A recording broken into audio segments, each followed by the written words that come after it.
So on your website, it looks like you kind of cover your ETFs. So when you're using this Acquires Multiple framework to allow to give individuals who subscribe to your website opportunities to build their own portfolios, right? Right. So we have a website that's got, just because I found it so hard to screen for these stocks, what I was doing originally, so Joel Greenblatt had this website where he had magic formula stocks.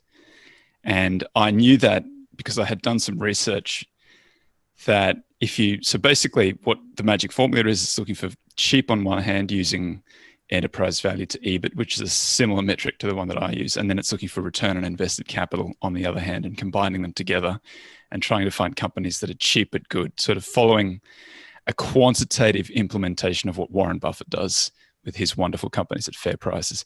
When you test it, it does really well, beats the market. So I published a book in 2012 called Quantitative Value, where we tested that.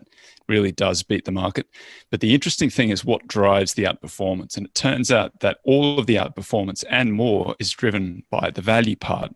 And the return on invested capital part actually reduces your performance. And the reason is very simple. It's because return on invested capital is a highly mean reverting series. Mm-hmm. And so that's not to say that people shouldn't use it. There's about 4% of stocks resist this mean reversion in return on invested capital. And so when you're looking at those type of stocks, which is really what the Buffett stocks are, you got to look for, you spend 5% of your time identifying those stocks. You spend 95% of your time seeing whether the competitive advantages are real. It's working out what the competitive advantage is, seeing how sustainable that return on invested capital is.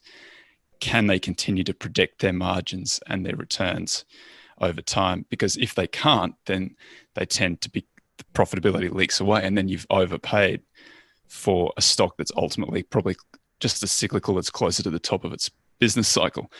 So the testing that we did showed that the acquirer's multiple did a lot better by itself. And so I don't use return on invested capital in the site. We just rank them on the acquirer's multiple